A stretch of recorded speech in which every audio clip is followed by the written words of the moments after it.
Hi friends. మరి ఈ ధనుర్మాసంలో మనం శ్రీ మహావిష్ణువు యొక్క దశావతారాల గురించి అయితే వీడియోస్ అయితే చేసుకుంటూ ఉన్నాం. మరి ఈరోజు మీ అందరి కోసం దశావతారాల్లో 5వ అవతారమైనటువంటి వామన అవతారం గురించిన వీడియో నేను ఈరోజు మీ ముందుకైతే తీసుకొచ్చాను అనమాట. వామనుడు శ్రీ మహావిష్ణువు యొక్క అవతారం. శ్రీ మహావిష్ణువు సాక్షాత్తం వామన అవతారం, చిన్నపిల్లాడు వామన అవతారంలో మరి ఆవిర్భవించి శ్రీ మహావిష్ణువు అవతారాల్లో 5వ అవతారానికి మరి ఈ విధంగా శ్రీకారం చుట్టడం జరిగింది. మీలో ఎవరైనా ఫస్ట్ టైం మన ఛానల్ చూస్తున్నారా? అయితే వెంటనే మా ఛానల్ని సబ్స్క్రైబ్ చేసుకుని పక్కనే ఉన్న బెల్ ఐకాన్ని క్లిక్ చేసేయండి. మరి ఈ యొక్క శ్రీ మహావిష్ణువు యొక్క వామన అవతారం అనేది ఎంతో అద్భుతమైనటువంటి అవతార కథ అయితే ఉందన్నమాట. వామన అవతారం 5వ అవతారం కదా. మత్స్య, కూర్మ, వరాహ, నారసింహ, వామన. మరి ఈ విధంగా శ్రీ మహావిష్ణువు యొక్క 5వ అవతారం వామన అవతారం. శ్రీ మహావిష్ణువు సాక్షాత్తం చిన్న బాలుడి రూపంలో, వామనుడి రూపంలో మరి ఆ చేసినటువంటి అద్భుతమైనటువంటి ఆ యొక్క మాయ, ఆ యొక్క శక్తి అంతా కూడా శ్రీ మహావిష్ణువు యొక్క కథకి మనల్ని అయితే చెప్తూ ఉందన్నమాట. శ్రీ మహావిష్ణువు దశావతారాల్లో వామన అవతారానికి ఎంతో ప్రత్యేకత ఉంది. పూర్వం బలి అనేటువంటి ఒక రాక్షస జాతిలో జన్మించినటువంటి ఒక చక్రవర్తి ఉండేవాడు. రాక్షస సామ్రాజ్యానికి చక్రవర్తిగా చలామణి అవుతూ ఉండేవాడు. అసలు బలి చక్రవర్తి అని అంటారు కదా. బలి చక్రవర్తి ఎవరో తెలుసా? సాక్షాత్తం మరి శ్రీమన్నారాయణుడు భక్తుడైనటువంటి నారసింహస్వామిని సాక్షాత్తం భూకి దించినటువంటి ఆ యొక్క ప్రహ్లాదుడు ఎవరైతే ఉన్నారో ప్రహ్లాదుడి మనవడే ఈ బలి చక్రవర్తి. మరి అటువంటి బలి చక్రవర్తి రాక్షస జాతిలో జన్మించడం జరిగింది. మరి రాక్షస గణాలతో జన్మించి మరి చక్రవర్తిగా చలామణి అవుతూ ఉన్నాడనమాట. అలా ఉన్నటువంటి ఆ యొక్క బలి చక్రవర్తి ఏం చేశాడో తెలుసా? మొత్తం కూడా దేవతలందరినీ కూడా ఆక్రమించాలి, మొత్తం దేవతలందరూ కూడా తనకు ఆధీనులై ఉండాలని చెప్పేసి యుద్ధాన్ని ప్రకటించాడు దేవతల మీద. అలాగే ఇంద్రుడు రాజు అయినటువంటి ఇంద్రలోకానికి రాజు అయినటువంటి ఇంద్రుడి మీద కూడా యుద్ధాన్ని ప్రకటించి ఇంద్రలోకాన్ని ప్రాప్తించాలని, ఇంద్ర సామ్రాజ్యాన్ని చేజెక్కించుకోవాలనేసి అయితే మన యొక్క బలి చక్రవర్తి ఆశ. దాంతో ఇంద్రుడిని ఎలాగైనా సరే ఓడించి మరి ఇంద్రాసనాన్ని అధిష్ఠించాడు. అయినా కానీ ఇంకా ఎప్పటికీ కూడా శాశ్వతమైనటువంటి ఇంద్ర పదవి తనకు కావాలి అని చెప్పేసి మరి భావించడం జరిగింది. మరి అప్పుడు మొత్తం దేవతలందరినీ కూడా హింసించడం, నానా రకాలుగా హింసించడం, తానే అధిపతిని అని చెప్పేసి భావించడం, ఈ విధంగా చేయడం జరిగింది బలి చక్రవర్తి.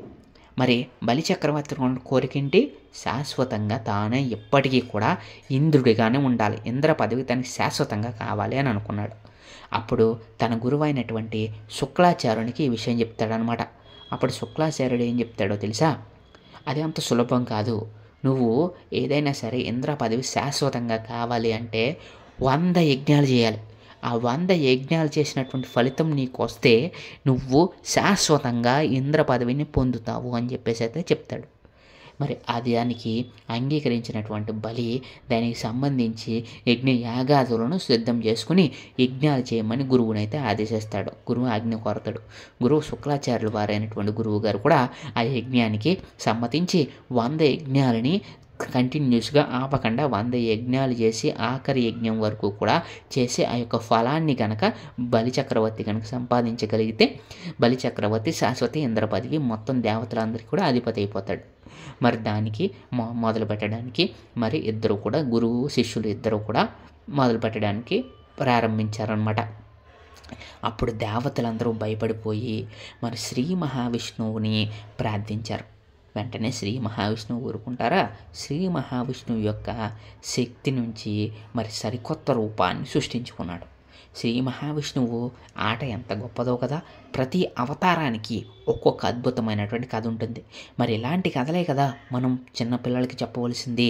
అంతేగాని పనికిమాలినటువంటి సినిమా సాంగులు చెప్పి సినిమా సాంగులకి పాటలకి డ్యాన్సులు వేయించడం కాదు కదా. మనకు కావాల్సింది ఏంటంటే ఈ శ్రీ మహావిష్ణువు యొక్క దశావతారాలు మీ పిల్లలకి చూపించండి. ఈ వీడియో మీ పిల్లలకి అలాగే పెద్దవాళ్ళకి అందరికీ కూడా చూపించి అద్భుతమైనటువంటి ఈ వామన అవతారం కథ వినిపించండి. మరి ఈ వామన అవతారం ఆ విధంగా బలి చక్రవర్తి ఆ యజ్ఞ యాగాదులు చేస్తే మరి సాక్షాత్తం ఇంకా దేవతలందరినీ అధిగమించి శాశ్వత ఇంద్ర పదవి పొందుతాడని చెప్పేసి దేవతలందరూ విష్ణుమూర్తిని కోరుకుంటే విష్ణుమూర్తి కొత్త అవతారాన్ని దశావతారాల్లో ఉన్నటువంటి 5వ అవతారాన్ని తానైతే ఎత్తడం జరిగింది. మరి యజ్ఞ యాగాదులు మొదలు పెట్టేశారు. మరి బలి చక్రవర్తికి శుక్రాచార్యుల వారు నీవు కదలకుండా ఒకటే చోట ఉండి ఆ యొక్క యజ్ఞాలన్నింటినీ పూర్తి చేయాలని చెప్పేసి శుక్రాచార్యులు ఎవరైతే ఉన్నారో బలి చక్రవర్తి యొక్క గురువు చెప్పడం జరిగింది. అలాగే అని చెప్పేసి యజ్ఞం జరుగుతూ ఉందన్నమాట.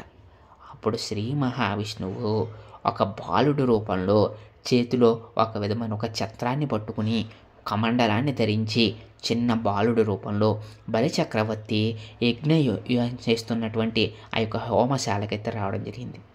అక్కడ ఉన్నటువంటి రాక్షస భటులు వీరిని అడ్డగించి వామనుల్ని అడ్డగించి మరి బాలా నువ్వు ఎవరు, ఇక్కడ ఎందుకు వచ్చావు అని అడిగారు.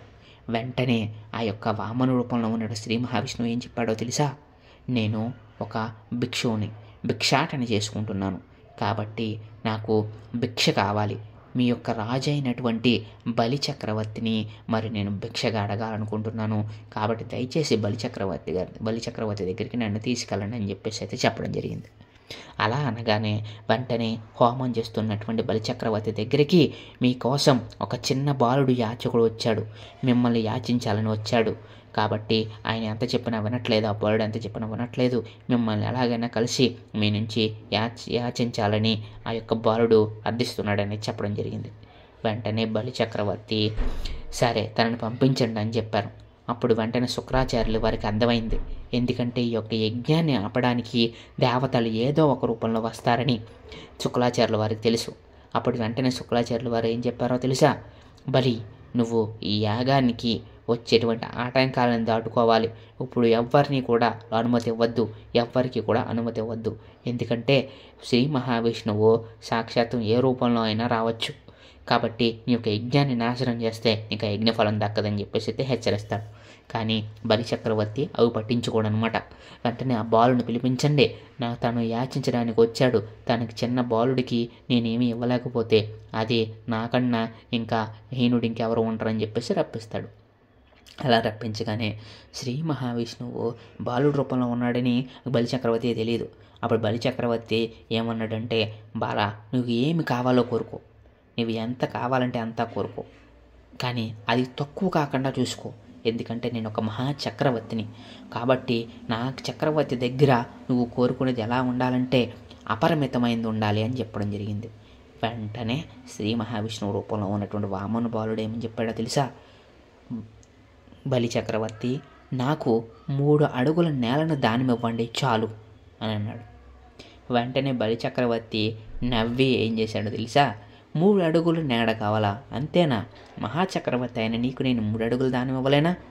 ఇంకా అంతకంటే ఎక్కువ కోరుకుంటావు అనుకున్నాను బాలక, కానీ నువ్వు కోరినది చాలా చిన్నది, అది నేను చేయలేకపోతే ఇంకెందుకు అని చెప్పాడు. ఇంతలో శుక్రాచార్యులు వారు అడ్డగించాలని చూశారు. నువ్వు ఈ మాయావి నమ్మద్దు, ఈయన శ్రీహరి, కాబట్టి నువ్వు ఇవ్వద్దు, దానం ఇవ్వద్దు, మాట ఇవ్వద్దని చెప్పాడు. అయినా కానీ మరి ఆ యొక్క బలి చక్రవర్తి ఏం చేస్తాడో తెలుసా?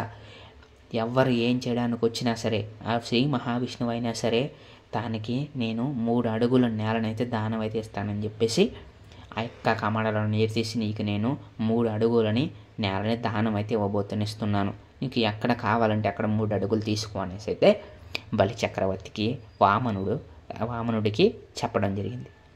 వెంటనే ఆశ్చర్యం ఏంటో తెలుసా? ఆ యొక్క రూపం, చిన్న బాలుడి రూపం అమాంతం పెరిగిపోయింది. అమాంతంగా చూస్తూ ఉండగానే, రాక్షసులందరూ చూస్తూ ఉండగానే, బలిచక్రవర్తి చూస్తూ ఉండగానే ఆ రూపం పెరిగి పెరిగి ఆకాశమంతా అయిపోయింది. వెంటనే బలిచక్రవర్తి ఆశ్చర్యానికి గురయ్యాడు. అంటే ఒక్కటే అడుగుతో ఆకాశాన్ని ఆక్రమించేశాడు. 2వ అడుగేసి మొత్తం భూమండలం మొత్తాన్ని కూడా ఆ యొక్క వామన పాదంతో 2వ అడుగునేసేసాడు.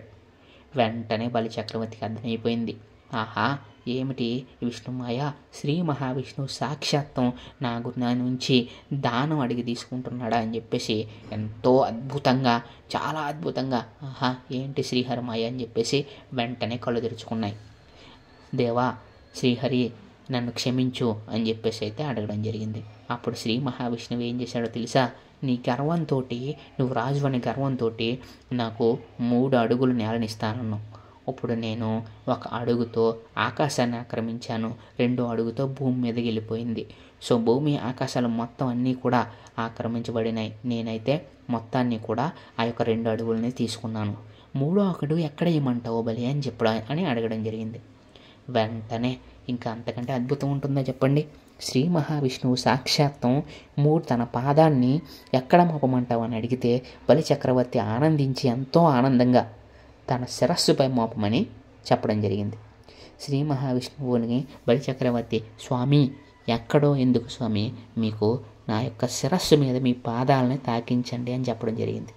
వెంటనే శ్రీ మహావిష్ణువు తన యొక్క 3వ అడుగు ఆ యొక్క బలిచక్రవర్తి శిరస్సు మీద ఉంచి, ఆహా ఏంటి మాయ, ఇదే కదా శ్రీ విష్ణుమాయ అంటే అనిపిస్తుంది కదా.